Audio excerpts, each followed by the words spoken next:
let's come to you now. Oscar said it himself, Ferrari looked to have a very solid pre-season. How confident are you and the team feeling coming into 2026? Good afternoon. It's good to see everybody. It's great to be here. I've been here 20 years. And this room's still the same. Indeed, cheese. Yeah, I would say it's not a confidence thing. I think we got great mileage done in winter testing. An amazing amount of work has been done with from the team back at the factory, but also delivering on those tests. And we've learned a lot from last year. We're leaving behind the bad and taking the head moving forward with the good. And I think we're just sharp. I think we're sharp, prepared, and we know what we need to do. We also know there's massive challenges for all of us with the new rules and regulations. Ferrari not only brought a fast car to the Bahrain test, but the SF26 could hide a completely different aerodynamic concept based on the use of exhaust flow to power the diffuser, and new revelations from the FIA about the improvements coming to Australia suggest that the car's true potential has not yet been fully seen on track. Subscribe to continue uploading more of this type of content now, if we continue. What if I told you that Ferrari could arrive at the Australian Grand Prix with a very different car than the one we saw at the official presentation, and that even the FIA is already closely analyzing some of the technical solutions of the new SF26? Because what happened in the Bahrain tests left very clear signals. Ferrari not only set the absolute best time of the preseason, it also ran with an aerodynamic package in constant evolution, and with a technical concept that could change a way in which the rear of the car is exploited in this new era of Formula One. But here comes the most interesting. The improvements that Ferrari will bring to Melbourne are not simple last-minute adjustments. Everything indicates that they are part of a phased technical plan that began in Bahrain, and that includes changes to the floor, the diffuser, the front wing, and even a completely different way of using exhaust gases to generate downforce. And if this works as expected in Maranello, the SF26 could become one of the most dangerous cars on the entire grid from the first race of the championship. The big question is, has Ferrari found a technical gap that its rivals have not yet discovered? Or are we facing an overly aggressive bet that could cause problems when the time comes to really compete in Australia? That is why the Australian Grand Prix is presented as a crucial test to understand the true potential of the Ferrari SF26. The Bahrain tests made it clear that the car has speed, that its technical base is solid, and that Ferrari is willing to take risks with innovative solutions. But Formula One has proven many times that what works in pre-season does not always translate directly into results when the real pressure of a race weekend arrives. And precisely for this reason, all eyes will be on Melbourne, where for the first time we will see if the improvements that Ferrari has prepared can really turn the SF26 into a serious contender from the start of the championship. If Ferrari has made one thing clear with the development of the SF26, it is that the team is not betting on small traditional improvements, but on a technical concept that tries to make the most of every interaction between the engine and aerodynamics. And it is precisely here where the information that has come to light after the Bahrain tests begins to become even more important. Because while many rivals continue to focus their development on optimizing aerodynamic flow from the front wing to the diffuser, Ferrari appears to have reversed that logic, designing the car around the rear to maximize the efficiency of the diffuser and rear wing through intelligent use of exhaust gases. This approach is not accidental.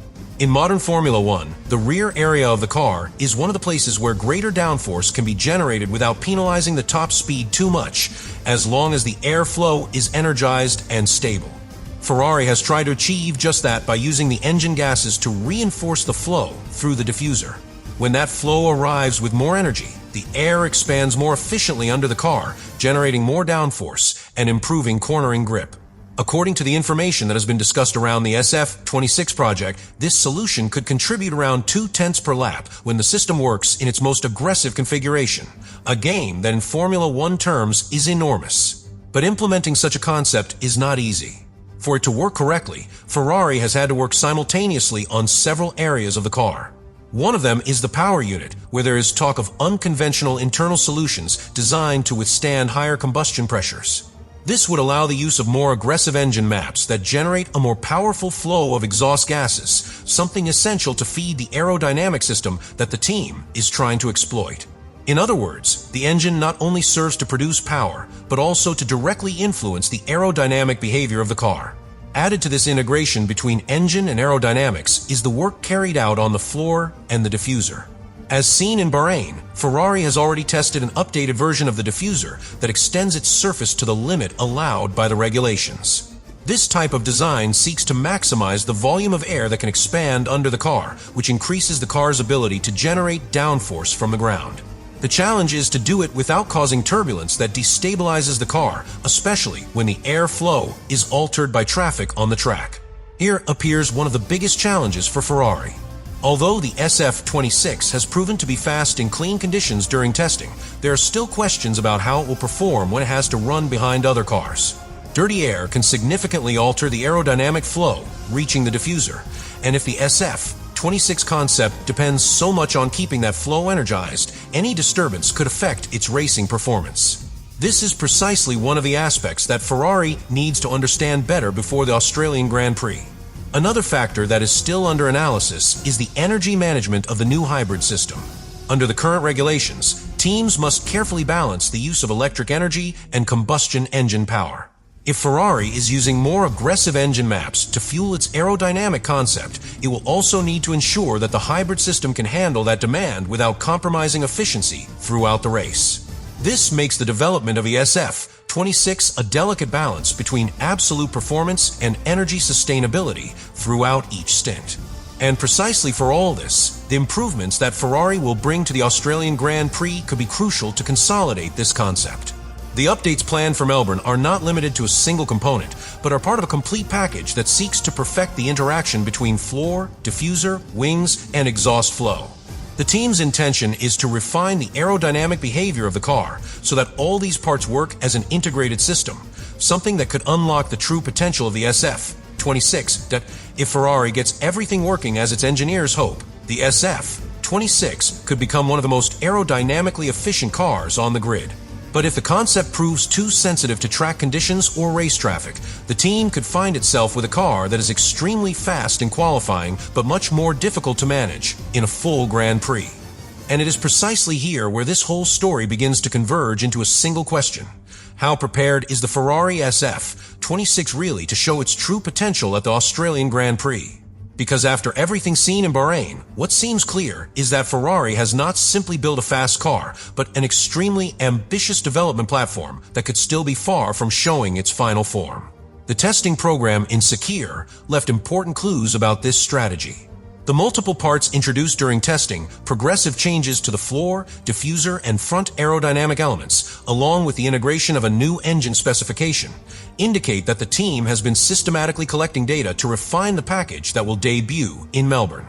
This means that what we will see in Australia will not be exactly the same car that ran during the preseason. The SF26 will arrive with adjustments aimed at improving the overall balance of the car and optimizing the interaction between the different aerodynamic areas that Ferrari has been developing. The objective is clear: turn the aggressive concept they have designed into a stable and consistent system throughout an entire race weekend. Because in Formula One, it is not enough to be fast on a lap. The car must maintain that performance over long runs, adapt to different track conditions, and be predictable enough so that the drivers can exploit its full potential. Furthermore, the competitive context that Ferrari will find in Australia adds even more pressure to this premiere. Testing in Bahrain suggested that several top teams are very close in terms of performance, meaning that any small technical advantage can make a huge difference on the grid. In a scenario like this, an aerodynamic improvement that contributes even 1 or 2 tenths per lap can completely change the hierarchy between the leading teams. That's why Ferrari has opted for such an aggressive approach in developing the SF26. If the concept works, it could offer an advantage that is difficult for its rivals to quickly replicate. However, the history of Formula One is full of examples of innovative concepts that took time to reach their true potential. Even if the SF26's technical solutions are promising on paper, the team will still face very real challenges during the first races of the season. Energy management, the balance of the car in different types of curves and aerodynamic behavior in traffic, will be determining factors to know if Ferrari has really made the leap it has been seeking for years. And that's where the Australian Grand Prix takes on special meaning. It will not only be the first race on the calendar, but the first real test for the SF26 project. During a full weekend of competition, every element of the car will be put to the test: the reliability of the power unit, the effectiveness of the new aerodynamic package, and the team's ability to strategically manage a car that appears to have been designed to operate within the limits of the regulations. That if Ferrari can make all these pieces fit, the SF26 could become one of the most competitive machines on the grid from the start of the season. But if the concept proves too complex or sensitive to racing conditions, the team could need several rounds of development before unlocking its full potential. After everything we have seen in the Bahrain tests, it is clear that Ferrari arrives at the Australian Grand Prix with more than just a new car. The SF26 represents an ambitious technical commitment, a single-seater built around a different philosophy that seeks to make the most of the interaction between the power unit and the rear aerodynamics of the car. The tests at Sakir showed a fast car, capable of setting the absolute best time of the preseason, but also revealed that Ferrari is still fine-tuning several key aspects before its real competitive debut. The improvements that the team will bring to Melbourne are part of a carefully designed plan that began in Bahrain and seeks to perfect the behavior of the ground, the diffuser, and the aerodynamic flow that feeds the rear of the car. If this system works exactly as Maranello engineers expect, the SF26 could become one of the most efficient cars on the entire grid, capable of generating a significant advantage in downforce and performance per lap. But at the same time, Ferrari also faces several important questions. The balance of the car, its energy management, and its behavior in dirty air remain factors that can only be fully evaluated when the car competes in real racing conditions. Formula One has shown many times that the preseason can be deceptive, and that the true performance of a car is only revealed when the battle on the track begins. That is why the Australian Grand Prix will be much more than the first race on the calendar. It will be the first moment in which we will see if all these improvements, all these months of development, and all these innovative technical solutions can really turn the SF26 into a serious contender from the start of the season. Because if Ferrari has got this concept right, we could be facing the beginning of one of the most interesting seasons for the Italian team in many years. And now the big question remains open. Do you think Ferrari has really found a technical advantage with the SF26, or will its rivals end up catching up after the first few races of the championship? Subscribe to continue uploading more of that content. Now you really think about all this.